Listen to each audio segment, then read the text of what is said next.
नमस्कार. कल्पनास किचनमध्ये तुमचं सर्वांचं स्वागत.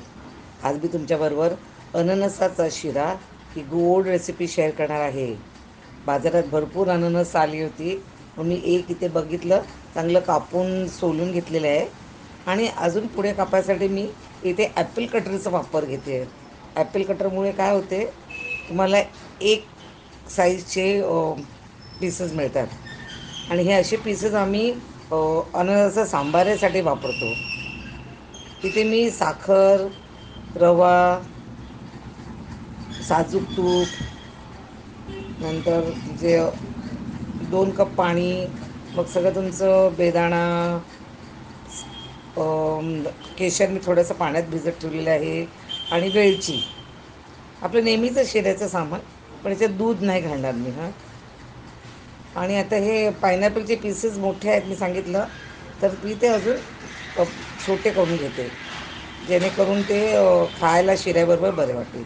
हे बघा, आता मी बघता तुम्ही इथे छोटे छोटे पीसेस केले अननसाचे. आता मी ते पाणी ठेवलं होतं ना, 2 कप पाणी घेते मी,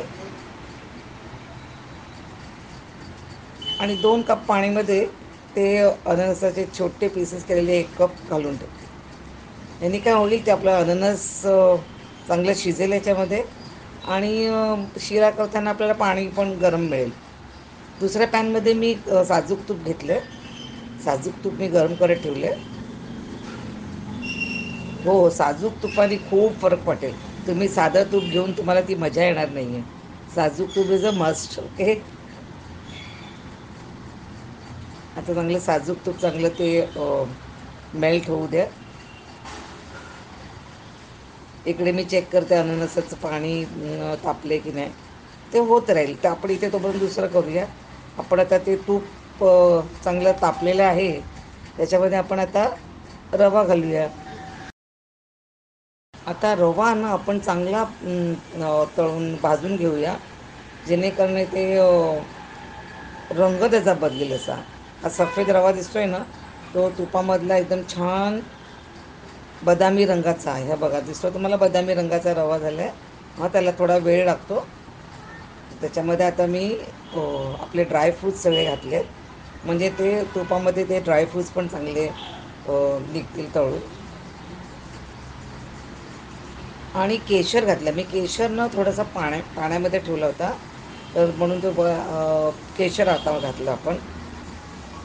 तर सगळं छान मिक्स होत होतं केशर. आणि आता आपण ते गरम पाणी करून ठेवलं होतं ना अननसाचं, अननस चांगले शिजलेले आहेत, आणि ते गरम पाणी आपण आता आपल्या रव्यामध्ये हे करताना जरा काळजी घ्या, कारण तो उडतो कधी कधी रवा. तर जरा लांब हे करून घ्या, एकदम जवळ जाऊ नका गॅसच्या.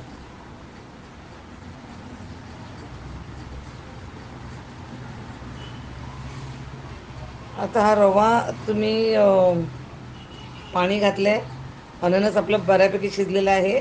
आता आपला रवा शिजवायचा आहे, तर आपण ते आता रवा शिजायला ठेवूया. आपण झाकण ठेवूया, एक 5 मिनटं त्याला लागेल, किंवा कमी पण वेळ लागू शकतो. आता 5 मिनटात जाऊन पाहूया. रवा चांगला शिजलेला दिसतोय, पाहिलं तुम्ही. आता आपण त्यात साखर घालूया. ही साखर रवा शिजायच्या आधी घातली तर रवा शिजत नाही, म्हणजे स्टॉप्स कुकिंग. म्हणून आपण रवा शिजल्यानंतरच आपण साखर घालतो. आणि ते वेलची दाखवली ना मी, त्याची वेलचीची पूड मी कुटून घातली आहे. त्याचा मस्त अरोमा येतो, घरभर एकदम छान मला हे येतो आहे, शिऱ्याचा अरोमा. आता काय, आपलं तो साखर घातली आहे, तर ती आपल्याला नीट हे व्हायला पाहिजे ना, मेल्ट व्हायला पाहिजे. म्हणून आपल्याला परत एक 2-3 मिनटासाठी आपण झाकून ते साखर वितळायची आपण पाहूया. पाहूया. वाव, पाहू शकता तुम्ही. आणि आता तर मला दिसतोय शिजलेलं आहे, पण तरी तुम्ही असं हातात घेऊन बघू शकतात की बाबा साखर नाही लागत हाताला. झाला आपला अननसाचा शिरा एकदम तयार. लहान मुलांना खूप आवडतोच, मोठ्यांना पण आवडतो. आणि ज्यांना दुधाचं हे आहे ना, लॅक्टो सेन्सिटिव्ह आहे, त्यांच्यासाठी तर हा एकदम बेस्ट आहे, त्याच्यात दूध लागत नाही. तिकडे मी हे मोल्ड घेतलं आहे, आपलं बाजारात मिळते हे प्लास्टिकचं मोल्ड, जस्ट फॉर डेकोरेशन, छान दिसतं आहे म्हणून. त्याच्या अगोदर त्या मोल्डला मी जरासं तूप लावलेलं होतं, म्हणजे तो चिकटत नाही. पाहिलं तुम्ही किती छान दिसतो अननसाचा शिरा. तर नक्की ट्राय करा. आणि आजची रेसिपी आवडली असेल लाईक, शेअर आणि सबस्क्राईबचं बटन प्रेस करायला विसरू नका.